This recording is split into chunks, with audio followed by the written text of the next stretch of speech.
काया कैसे रोई रे तज दिए प्राण। मैंने तो सोची काया संग चलेगी, मैंने तो सोची काया संग चलेगी। जा कारण काया मली मली धोई, जा कारण काया मली मली धोई। तज दिए प्राण काया कैसे रोई रे तज दिए प्राण। जब इस शरीर से प्राण निकले तो कहते काया रोने लगी कि हमें नहीं मालूम था तू मेरा साथ छोड़ जाएगा। इतने दिन मैंने तुझ पे विश्वास किया और इसमें तरह तरह की चीजें लगाई, अच्छे अच्छे वस्त्र पहनाए, और आज तू एक पल में इसका साथ छोड़ के चल दिया। तो बड़ी प्रेमियों, जिस संतों ने चेतावनी के रूप में जीव को समझाया है कबीर साहब ने कि जब इस शरीर से जीवात्मा निकल जाती है तो इस शरीर का वजूद खत्म हो जाता है। प्रेमियों, जब तक इस शरीर में प्राण है तब तक हमको अच्छे अच्छे काम कर लेना चाहिए। आपकी रामायण में लिखा है कि बड़े भाग्यवान उस तन पाया, लेकिन आपकी रामायण में कहीं ये नहीं लिखा है कि बड़े भाग्य कुत्ता तन पाया। कहीं लिखा है कि बड़े भाग बकरापन पाया, बड़े भाग सुअरपन पाया, कहीं लिखा है? जीव जंतुओं का कहीं नाम नहीं आया, लेकिन मनुष्य का नाम क्यों आया कि सुर दुर्लभ ग्रंथन गाए। सारे ग्रंथ कह रहे हैं कि बड़े भाग्य से ये मनुष्य शरीर मिला है, क्योंकि इसमें ही हमको अधिकार है। हम परमात्मा का भजन इसमें ही बैठ के कर सकते हैं, अन्यथा कोई और रास्ता नहीं है। तो प्रेमी भाई बहनों, इसमें बैठ के उस मालिक की जो याद करता है उसी का शरीर परमात्मा की दृष्टि में अच्छा है कि सोई पावक सोई सुमन शरीरा, और जो तन पाए भजे रघुवीरा। उसी का शरीर सुगम है, सुंदर है, जो इस तन को पाके अब उस परमात्मा का भजन कर रहा है। तो प्रेमियों, आप खुद विचार कर लीजिए कि हम कितना समय अपने परमात्मा के लिए देते हैं। संसार के लिए तो लोग बहुत कुर्बानी दे रहे हैं, और कुर्बानी नहीं कहते अगर नाइट ड्यूटी भी हो तब भी कर लेंगे, लेकिन भगवान के काम के लिए, प्रभु के काम के लिए अगर 10 मिनट भी देर सत्संग में हो जाए तो लोग बाग मुंह बनाने लगते हैं। हमने कई बार देखा है माताओं बहनों को, और दूध का डिब्बा बार बार कट गई कि मतलब ये बहनजी देख ले तो सत्संग खत्म करा दे, हम दूध को डिब्बा ले जाए दूध ले। भैया कितने दिन दूध लाओगी ये बताओ, कितने दिन तुम घर वालों को गाढ़ा दूध पिलाओगी, उसके बाद क्या होगा उसका भी तो सोचो, उसका भी तो सोचो। किसके तो आगे भजन ही है साथी, भजन के बिना तू अकेला रहेगा। किसके तो आगे भजन ही है साथी, भजन के बिना तू अकेला रहेगा। जीवन ये 2 दिन का मेला रहेगा, जीवन ये 2 दिन का मेला रहेगा। कायम ये जग का झमेला रहेगा, जीवन ये 2 दिन का। अब ये बताइए, कहते हैं जब सारा परिवार सारे रिश्ते नाते टूट जाएंगे तो तुम्हारा साथी कौन बनेगा? किसके तो आगे भजन ही है साथी। अब कहते हैं इसके आगे भजन साथी, अब वो साथी से तो साथ निभाए नहीं तो बताओ क्या होगा। सोचने की बात है जीव को कि भजन तो मैंने किया नहीं, परमात्मा की शरण में आए नहीं, तो फिर मेरा क्या होगा? ये तो अब यमदूत रास्ता देख रहे हैं कि क्या करेंगे इसके साथ। इसलिए प्रेमी भाई बहनों, हमको तुमको सत्संग में आओ और सत्संग के वचनों पे अमल करो। अगर अमल नहीं किया, केवल आने जाना बनाए रखे, तो प्रेमियों आगे की राह अच्छी नहीं दिख रही है, हालत खराब है। के लिए जैसे मरीज जब बहुत बीमार हो जाता तो क्या कहते हैं? हालत बड़ी खराब है। ऐसे संत देखते हैं कि जो जीव संत की शरण में नहीं आया है उस जीव की हालत खराब है। तो प्रेमियों, हमको सबको संत की शरण में आना चाहिए कि नहीं आना चाहिए? कि कभी कभी आना चाहिए, कभी कभी भजन करना चाहिए। देखो कल हमें तमाम बहनों ने हमसे ये प्रश्न किया, हमने पूछा माया दीदी के यहाँ बहुएं हैं, छोटे बच्चे नहीं कर पाती, इनकी बेटी भी है, उसकी बेटी की कुछ तबीयत खराब रहती है, तो कह रही दीदी हम तो टाइम जब मिलता तब करते हैं, कोई बात नहीं, मालिक भी देख रहा है। लेकिन जो सब चीज से निवृत्त है और वो लोग अपना टाइम टेबल नहीं बना पा रहे, तो कौन सा जवाब देंगे? तो प्रेमियों, हमको सबको सुबह शाम शांति का जीवन जियो और सुबह शाम परमात्मा की भक्ति करो, कि यही भजन तेरे साथ चलेगा। अच्छा, कहीं ये नहीं लिखा है कि यही माल तेरे साथ चलेगा, लिखा है नहीं, यही खजाना तेरे साथ चलेगा, यही बच्चे तेरे साथ चलेंगे, लिखा है नहीं। संतों ने साफ साफ लिख दिया कि यही भजन तेरे साथ चलेगा और पावेगा आराम और मन को भजो गुरु का। आप बताइए, अब हम मूर्खों के समझ में ना आए तो फिर आप गुरु महाराज क्या कर सकते हैं? तो प्रेमियों, हमको अपना साथी बनाने की जरूरत है। गुरु महाराज की शरण में जो आ जाता, गुरु महाराज उसके साथी बन जाते हैं और पार होने की तुम्हें विधि बता देते हैं कि भवसागर रूपी नदी में कितने जीव पड़े हुए हैं, कितने जीव पड़े हुए हैं, तलाश मची हुई है, लेकिन वो कहते हैं पार कैसे जाए, कैसे पार जाए? तो पता नैया को कौन पार लगाएगा? नैया को केवल पार लगा सकता है तो सतगुरु ही लगा सकता है। भगवान भी कहते हैं कि भवसागर रूपी नदी से मैं किसी को पार नहीं लगा सकता। और उन्होंने रामायण में आपकी लिखा है कि गुरु बिन भवन तरह न कोई और जो बिरंत शंकर समान। बताइए, साफ साफ लिख दिया। अब हमारा तुम्हारा दुर्भाग्य है जो हमको ये बात समझ में ना आए। धीरे धीरे जब कक्षा में बैठते हैं तो क्या होता है कि हमको तुमको धीरे धीरे जब टीचर पढ़ाता है तो उसकी बात धीरे धीरे समझ में आने लगती है। कोई बच्चा जाके अपना होमवर्क तुरंत कर लेता है और कोई बच्चा कहता है कि अरे बाद में कर लेंगे, जब फिर स्कूल में जाते तो फिर पिटाई होती है। तो प्रेमियों, इसी तरह से सत्संग में आते हो, साधन की, भजन की, गुरु की दया की बात आप लोगों को बताई जाती है। अगर इसका अनुसरण करोगे तो आपका काम हो जाएगा, और नहीं तो भैया एक दिन जीवन चला जाएगा और कुछ हाथ पल्ले पड़ने वाला नहीं है। एक दिन ये खिलौना मिट्टी का और मिट्टी में मिल जाएगा और पिंजड़ा पड़ा रह जाएगा। पिंजड़े की कोई कीमत होती तो लोग रख नहीं लेते।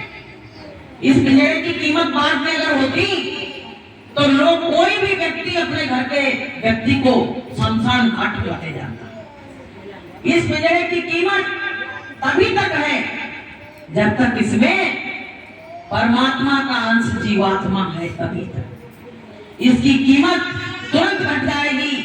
और जो लोग जो आपस में चिपके बैठे हो ना, अभी इसमें से मान लो मेरी मृत्यु हो जाए तो आप पता है हमसे कुछ कितनी दूर निकलोगे कि कहीं मिट्टी में मेरा हाथ नहीं लग जाए, पैर नहीं लग जाए। बताइए, अब कीमत घट गई कि नहीं घट गई? इसलिए प्रेमियों, परमात्मा ने मेरी कीमत बढ़ाई है, हमको सबको भी अपनी कीमत बढ़ा के ही रखना चाहिए।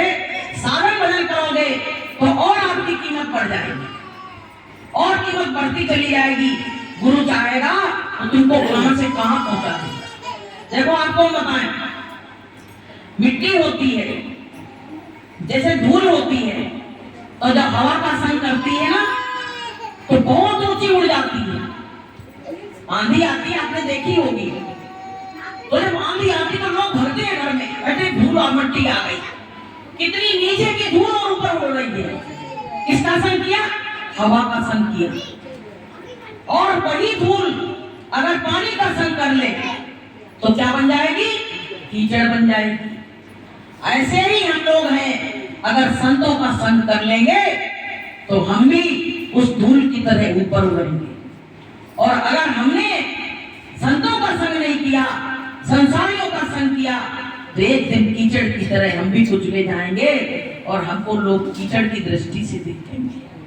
तो प्रेमियों, हमको संतों का कि संतन के संग लागिरी तेरी अच्छी बनेगी, संतन के संग लागिरी तेरी अच्छी बनेगी, अच्छी बनेगी तेरी बिगड़ी बनेगी, अच्छी बनेगी तेरी बिगड़ी बनेगी, जाग जाए तेरे भाग रे तेरी अच्छी बनेगी, जाग जाए तेरे भाग रे तेरी अच्छी बनेगी, संतन के संग लागरी तेरी अच्छी बनेगी। अब किसी ने कहा कि कौन कौन की बन गई संतों के संग लग के, तो पता क्या कहा कि ध्रुव जी की बन गई, प्रहलाद की बन गई, ध्रुव जी की बन गई, प्रहलाद की बन गई, सबरी के जगी गए भागिरी तेरी अच्छी बनेगी, सबरी के जगी गए भागिरी तेरी अच्छी बनेगी, संतन के संग लागरी तेरी अच्छी बनेगी। संतों के संग लगोगे तभी तुम्हारा जीवन अच्छा बनेगा, वरना जीवन अच्छा बनने वाला नहीं है। अच्छा, एक बात बताओ, ये मोहल्ले में ताश पत्ता चल रही है, इनकी क्या कीमत है? जो निकलता है जुआरी बैठे। शराब करने पे कोई खड़ा है, भले वो एक के संग गया है, लेकिन लोग उसको किस दृष्टि से देख रहे हैं? शराबी है भाई, बोतल लेके आएगा, अभी नशा चढ़ेगा इसको। बताइए इतनी कीमत किसने घटाई? किसी और ने घटाई क्या?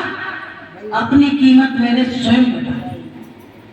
इस संगत से गुण उपजे और संगत से गुण जाए, और बास फांसो मिश्री सब एक भाव। बताइए, तो कीमत गुरु महाराज ने हम लोगों की कीमत। अच्छा एक बात बताओ, जब फूल मूल चढ़ाए जाते हैं तो जिंदगी में सोचा था कि फूल चढ़ेंगे? घर में तो बहुत लोगों के घर में कलेश मचती है ना, तो जूता चल रहे हैं। शाम को वो पति आए तो मुझसे कुछ बोला और लगे बड़ी जूता चल रहे हैं, और उसकी घात लग जाती तो वो भी दूसरों उठा लेती है, फिर कहती चलो अब हम किसी से कम नहीं, कहती चलो तुम 10 लगाओगे तो हम भी 1-2 तो लगा ही देंगे। ये चल रहा है घरों में। लेकिन जहाँ प्रेम की गंगा बह रही है वहां क्या पूछना, लड़ाई झगड़ा का कोई नाम ही नहीं। भाई किसी को क्रोध आया तो गुरु महाराज की बात याद कर ली, चुप हो गए, क्रोध पी गए। तो प्रेमियों, ऐसे घरों में सतयुग का वास हो चुका है। और जहां लड़ाई लड़ाई लड़ाई मची है वहां क्या है? भाई रावण की लंका में लड़ाई मची थी, तो क्या आपका घर रावण की लंका है क्या? ये बताइए। अगर अपने घर को रावण की लंका बनाना चाहते हो तो भैया खूब लड़ाई करो, और अपने घर में अगर सतयुग का प्रवेश करना चाहते हो तो लड़ाई झगड़े को त्याग दो। 2 बातें सहन करने की क्षमता अपने अंदर है। गुरु महाराज कहते थे, बच्चों पति पत्नी में लड़ाई होती, हर घर में होती, 4 बर्तन रहते, खटपट होती। तो आप बताएं, कल मेरे पास एक प्रेमी आई थी नारायण बिहार से, तो बड़ी दुखी थी। क्या बात हो गई दीदी, क्या बात है? बहन जी हमें कोई काम बताओ। हम नाम तो नहीं लेंगे, देखो किसी का कोई आया तो हम नाम तो उसका कतई नहीं बता सकते। हमने कि क्या परेशानी क्या दे बताओ। बोला मेरा पति पहले बहुत शराब पीता था, और शराब छोड़ दी तो वो दिन रात पुण्यदान में लगा। उसने कहते तो बहुत बढ़िया बोले पुण्यदान करें तो करें, हमको तो दूध तक के पैसा नहीं देते, हम पैसे क्या करें ये बताओ। तो हमने देना चाहिए वो लोग, भाई घर का देख लो, उसके बाद में थोड़ा पुण्यदान भी कर, क्योंकि गृहस्थी कौन ने जोड़ी है, अकेले से तो जुड़ी नहीं है, दोनों पति पत्नी से ही तो गृहस्थी जुड़ी है। तो कहने लगी बहन जी मैं तो कोई काम बताओ हम तो करने के तैयार। हमने कही भैया देखो आपको हम कहे झाड़ू पोछा बर्तन करो तो हम तो आपसे नहीं करवा सकते, और पहले ही ऑलरेडी हमारे यहाँ लगी हुई है, हम क्या करें। तो बोली कि तो फिर कोई स्कूल में लग जाए। हमने कही तुम्हारी तरफ तमाम स्कूल हैं, वहाँ तलाश लो, और तुम अपने लड़के की बात कहो तो हम कहीं ना कहीं सुरेश भाई साहब है, रमेश भाई साहब कहीं कॉन्ट्रैक्टर करके लगवा देंगे, ये काम तो आप करवा सकते हैं। तो कहने लगी ये बात तुमने बढ़िया बताई, हमने कही डेयरी का काम सीख लो, छोटा सा धंधा डाल लो, वो सबसे बढ़िया है, सब कलेश कट जाएंगे तुम्हारे। तो प्रेमियों कहने लगी सत्संग के लिए भी पैसा नहीं देते, बस में जाए कैसे। तो हमने कही तुम्हारी समस्या सब गुरु महाराज की है, दूर करेंगे। तो प्रेमियों कुछ हमने सोची चलो उनको सत्संग के लिए कुछ थोड़ी सी भेंट हम किस लायक है, हमने कही चलो थोड़ा सा कर ले। नहीं दीदी हम लेंगे नहीं कुछ, हमने कही फिर भी हमने जबरदस्ती से हमने कही 2-4 सत्संग की तो तुम्हारी व्यवस्था कम से कम होगी जाए। तो प्रेमियों अब घर में सब सही है, पति कमा रहा है, लेकिन क्या है सुकून नहीं। सुकून कहाँ से आएगा, गुरु का नाम लेने से सुकून आएगा, गुरु का नाम लेने से सुकून आएगा। अगर गुरु को तुमने पीछे कर दिया और दुनिया के ये तमाम आडंबर को ला के घर में खड़ा कर दिया तो सुकून की आशा नहीं करना, सुकून नहीं आ सकता है। तो प्रेमी भाई बहनों हमको सबको बहुत सोच समझ के चलने की जरूरत है। संतों ने कहा है कि ये काल माया की नगरी है और इसमें तुम सोच समझ के ही रहना। भैया टाइम हो जाए तो बता देना, टाइम हो जाए तो बता देना। तो प्रेमियों काल माया की नगरी में हम जिस जहाँ काल दिन रात पहरा लगा, जैसे जब सीता जी गई थी अशोक वाटिका में तो वहां पहरा था कि नहीं था, और उसमें अकेली किसकी, अपने भगवान की अपने पति की याद कर, अकेली बैठी नहीं, अपने सतीत्व के बल से वहां अकेली बैठी नहीं। वो रावण कितना बलशाली था, लेकिन जब उसके पास पहुंचने की हिम्मत करता था तो एक तिनका दस दिखा देती थी तो दूर भाग जाता। बताइए, तो औरत चाहे औरत में बहुत सतीत्व है, नारी बहुत बड़ी शक्ति बताई गई है, बहुत बड़ी शक्ति बताई गई है, और नारी चाहे तो क्या नहीं कर सकती है। संतों ने कहा है कि नारी निंदा मत करो और नारी नर की खान, और नारी से पैदा हुए ध्रुव प्रहलाद समान। आज नारी ना होती तो ये कैसे भगवान का जन्म होता। हालांकि हम ये नहीं कहते नारी से ही पैदा हुए, भगवान तो प्रकट हुए थे, लेकिन नाम तो चल रहा है। तो प्रेमियों हमको भी यही आचरण रखना चाहिए। देखो आपको बताएं, चाहे तुम जितने स्कूल में बच्चों को बड़े बड़े में पढ़ा लेना, लेकिन अगर माँ ने बच्चों को शिक्षा नहीं दी अच्छी तो बच्चे कभी अच्छे बन नहीं सकते। बहुत लोग कहते हैं अरे मेरी माँ पढ़ी लिखी नहीं है, लेकिन संत क्या कहते हैं, तुम्हारी माँ से पढ़ा लिखा तो कोई है ही नहीं। कैसे? पढ़ाई लिखाई से तुम ये नहीं जान सकते कि बच्चा कैसे भूखा है, कब प्यासा है, क्या खिलाना है। कोई किसी स्कूल में पढ़ाई गई, लेकिन माँ अपने बच्चे को तुरंत समझ जाती है, चाहे अनपढ़ हो चाहे गंवार हो, और तुरंत समझ जाती कि मेरा बच्चा भूखा है और उसको तुरंत दूध पिला देती है। तो बताइए पढ़े लिखे लोग अच्छे हैं कि वो अनपढ़ अच्छी है? कम से कम अनपढ़ अपने बच्चे को देख तो रही। तो प्रेमियों माँ जो होती है बहुत बड़ी हस्ती है, लेकिन इस संसार का नियम पता क्या है कि जाने के बाद लोग रोते हैं, लकीरें पीटते कि मेरी माँ चली गई और मेरे पिता चले गए। यही तो होता है, जाने के बाद कहते वो तो बहुत अच्छा था, शराब भले पीता था लेकिन कम से कम मेरी छत तो थी। अब बताइए, तो भैया पहले ही उनकी अच्छाई देख लो, अच्छा व्यवहार उनसे कर लो, जाने के बाद क्या वो आदमी को पता कोई चिट्ठी पत्री जाती है, कोई आती, कोई सूचना मिलती है? हमेशा संसार का नियम है कि जाने के बाद लोग रोते हैं और जब तक वो रहता तब तक उसको खुद रुलाते हैं। संसार का जो नियम है, तुम ऊंचे उठने लगोगे तो तुमको लोग गिरा देंगे, लेकिन जब वो एक व्यक्ति नीचे गिर जाएगा, जब चला जाएगा, तो उसको ऊपर उठाने का काम करते हैं। बताइए, कोई नंगा उघाड़ा घूम रहा है तो कोई नहीं पूछेगा कि तुमको एक साड़ी की, एक धोती की जरूरत है, चलो हम व्यवस्था करे दे रहे हैं। लेकिन जब वो जीव मर जाता है तो नातेदार, रिश्तेदार साड़ियों के गठ लगा देते, कहते देखो मेरा फलाना आदमी गया, हजारों साड़ियां उसके ऊपर गई, क्या दिखावे का तो काम है। भगवान दिखावा पसंद नहीं करता है, वो हमारे अंतर के रूप को पसंद करता है कि तुम्हारा अंतर में कितना साफ सुथरा मन है कि नहीं है, तुम कितने गंदे हो। तो प्रेमियों, सारा संसार बाहरी रूप अच्छा है और आंतरिक रूप सबका गंदा है। और भगवान क्या कहता है कि बाहर की सूरत को इंसान देखता है और अंदर की सूरत को भगवान देखता है। जो भगवान के देखने की चीज है उसको हम गंदा किए हैं, और जो इंसान के देखने की चीज है उसको तो हम बहुत ऊपर। तो प्रेमियों, ये जीवन मिला है, इसको अच्छी तरह गुजारो। कुछ ऐसा काम करके, ऐसा साधन भजन करके, इस संसार से अपना अच्छा व्यवहार करके, जिसके पास कुछ नहीं होता है तो वाणी से ही अच्छा व्यवहार कर लेता है। और बहुत लोग पता क्या कहते, वो मोहल्ला ही बेकार है। मान लोगों से हमने एक बात सुनी, कहते वो मोहल्ला में मत जाना, मोहल्ला ही बेकार है। कभी कभी लोग कहते भैया मोहल्ला नहीं बेकार है, हम खुद ही बेकार। एक बार क्या हुआ, एक व्यक्ति गया तो भैया कोई जाता तो चाय पानी तो बनानी पड़ती। चाय आई तो जैसे उसने पीने की वो करी तो उसने देखा मक्खी, तो उसने रख दिया। बोले क्या हुआ, पी नहीं, साहब चाय नहीं पी? अरे उसमें मक्खी पड़ी। बोला मैं दूसरी ले आ रहा हूँ। दूसरी ले आया तो उठाई तो दूसरे में मक्खी। आप क्या करना? तीसरी लाया तो तीसरे में भी मक्खी। तो उसने कहा एक बात सुनो, मेरी वही चाय हम पी रहे, वही तुम पी रहे, मक्खी कैसे? बोले तुम अपना चश्मा उतारो। चश्मा उतारा तो चश्मे में मक्खी लगी थी। चश्मे में मक्खी लगी।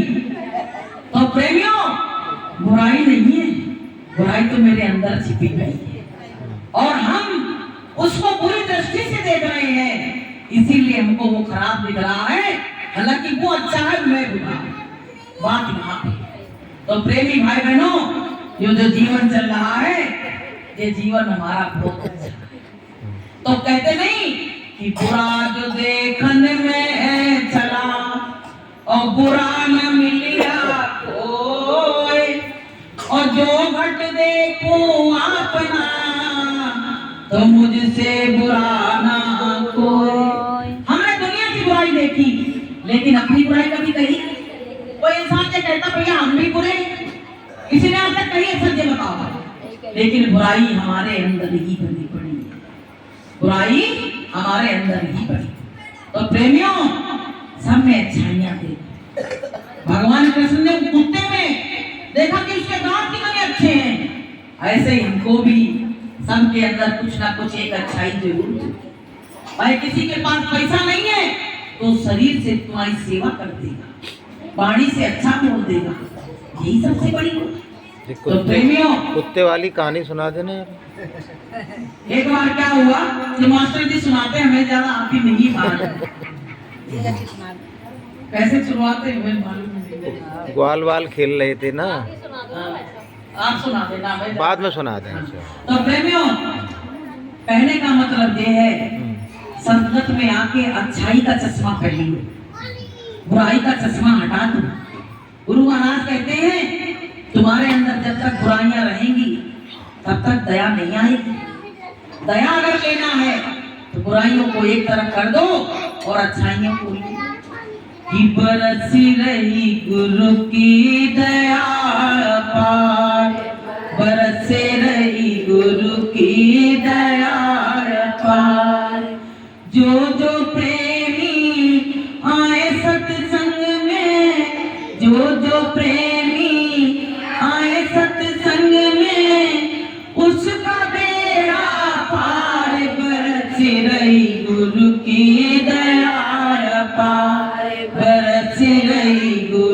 की दया अपार।